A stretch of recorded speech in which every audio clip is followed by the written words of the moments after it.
आपको गंदगी मुक्त शहर चाहिए तो उसके लिए झाड़ू चाहिए। तो इसलिए हम लोगों से अपील करेंगे कि एक मौका आपने केंद्र में मोदी जी को दिया, राज्य में योगी जी को दिया, ये मौका आम आदमी पार्टी वालों को दिया। ये झाड़ू वालों का काम है सफाई का।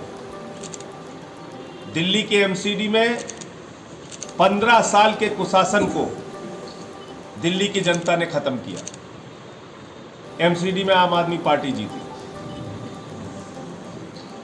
गुजरात के अंदर 13% वोट हमको मिला, 41 लाख वोट मिले, राष्ट्रीय पार्टी बन गई है आम आदमी पार्टी। पूरे देश में हमारा विस्तार हो रहा है और इसी क्रम में आज बहुत सारे लोग इस नगर पालिका के चुनाव को दृष्टिगत रखते हुए भी बहुत सारे लोग अलग अलग जगहों से पार्टी में शामिल होने के लिए आए। और बुंदेलखंड विकास दल है, उसका विलय भी आज होगा। कुछ मुद्दे भी हैं महत्वपूर्ण। एक तो जैसा मैंने बताया कि नगर निकायों में व्याप्त भ्रष्टाचार, इसको हम लोग मजबूती से इस चुनाव के अंदर मुद्दा बनाएंगे। हम हाउस टैक्स और वाटर टैक्स में हो रहे भ्रष्टाचार की व्यवस्था को खत्म करेंगे, साफ सुथरा शहर बनाएंगे और साथ ही साथ मोहल्ला क्लिनिक का जो एक सक्सेसफुल मॉडल हमारा है, जिसमें कि छोटे मोटे इलाज वो आपके मोहल्ले में ही हो जाए, मोहल्ला क्लिनिक के माध्यम से हो जाए, आपको दवाएं मुफ्त मिल जाए, परामर्श डॉक्टर का मुफ्त मिल जाए।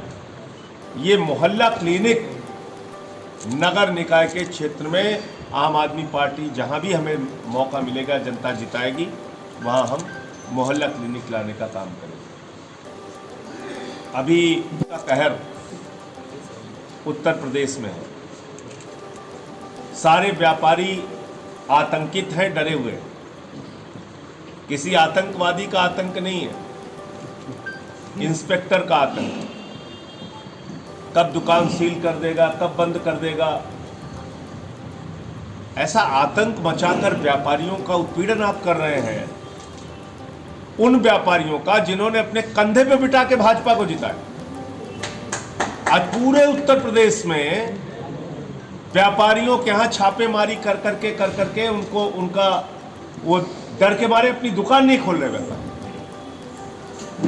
अभी मुझे पता चला 72 घंटे का स्टे आया है।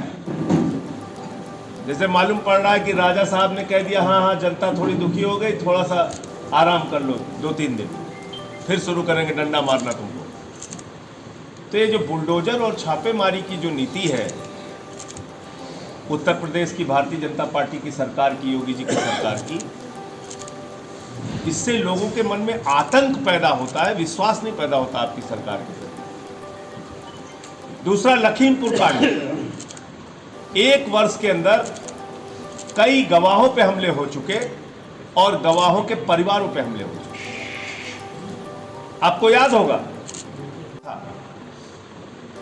कि अगर 5 अन्नदाताओं की हत्या करने वाला, जिसकी गाड़ी से, जिस गृह राज्य मंत्री की गाड़ी से उन 5 किसानों की हत्या हुई और मंत्री का बेटा जेल में है, अगर मंत्री अपने पद पे रहेगा तो जांच भी प्रभावित होगी और गवाहों की जिंदगी के लिए भी खतरा है। यह हमने पहले दिन से आशंका व्यक्त की और आज वही काम हो रहा है। एक के बाद एक गवाहों के ऊपर हमला हो रहा है, उनको डराया जा रहा है, अपनी गवाही बदलो। मैं माननीय सर्वोच्च न्यायालय से, क्योंकि सरकार तो बेशर्म है, मैं माननीय सर्वोच्च न्यायालय से अपील करूंगा कि इस विषय का स्वतः संज्ञान ले, क्योंकि इसमें एक केंद्रीय गृह राज्य मंत्री शामिल है इस पूरे मामले में। और जब तक वो व्यक्ति अपने पद पर रहेगा, लखीमपुर कांड के पीड़ितों को, किसानों को, अन्नदाताओं को न्याय नहीं मिल सकता, उनके परिवारों को न्याय नहीं मिल सकता। आज सदन में जांच एजेंसियों के दुरुपयोग का मामला मैंने उठाया और जब मैंने ये मामला उठाया तो मैंने बताया कि ईडी जो है सरकार की संस्था, के विधायक तोड़ने में बीजेपी का सहयोग कर रही है। 211 विधायक और सांसद अब तक तोड़ चुकी है ईडी का इस्तेमाल करके भारतीय जनता पार्टी। तो मैंने बताया कि 8 वर्षों में 3010 छापे ईडी ने मारे। मोदी जी के राज में 27 गुना ज्यादा ईडी के छापे बढ़ गए, 27 गुना ज्यादा।